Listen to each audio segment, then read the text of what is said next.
A large part of the Hallam constituency is made up of students. What can students gain by voting independent? Well, I think we need a fundamental change. I think we can vote for another party and we'll get the same policies but just of a different colour.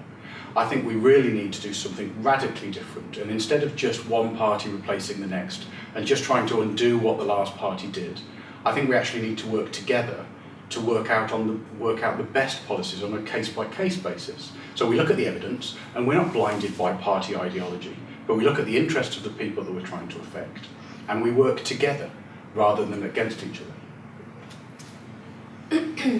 As a part of your policy, you advocate abolishing tuition fees, but a study published this week has shown that that the number of students from disadvantaged backgrounds applying to university has actually risen. The fees have given secure funding to universities, and 3 times as much money is spent on poorer students in England than in Scotland. After the abolition of tuition fees, how do you propose to continue to support poorer students?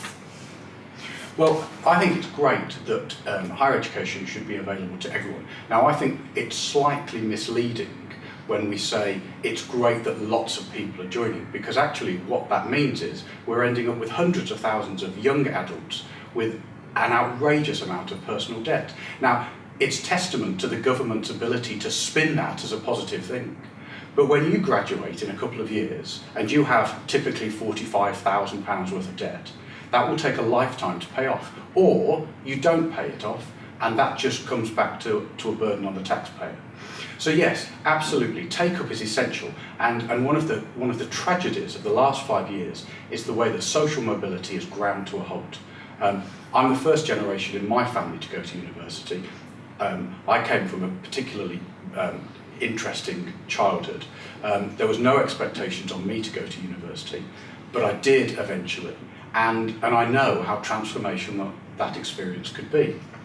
So I'm not suggesting that we cut funding to education. I'm just saying that it should be available to people who want it, and actually that the benefits of education in terms of better jobs, a better economy and higher tax returns will ultimately pay for itself. So I'm not advocating cuts to funding. Actually, there's a lot of concern with Labour's suggestion to £6,000 per year, that will reduce funding to universities. Now actually, as a percentage of GDP, we're not particularly in the top level of funders anyway.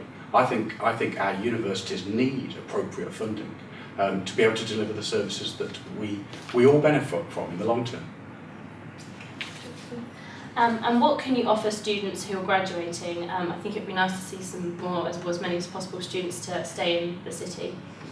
Well, Sheffield is a fantastic place to study, and actually loads of students stay here already because it's that great combination of big city next to the countryside. It's got all of those features. And I know that our hospitals and our schools are filled with graduates that have graduated both from here and from Hallam University. I think there's an enormous amount of opportunities here, but we've got to make sure that there are the jobs to support a graduate workforce. If we don't grow our economy, if we don't create jobs, then actually you'll end up with degrees and massive debt and no way of paying it off. And that's just a waste all round. Now, I don't think degrees are the be-all and end-all. I do think we have a slightly snobby attitude in the UK towards higher education, and we dismiss vocational education. Now, I think we need the appropriate training and education for our workforce. So apprenticeships are, to me, as valuable as a degree, and it's about training the workforce for the needs of the economy. Thank you very much.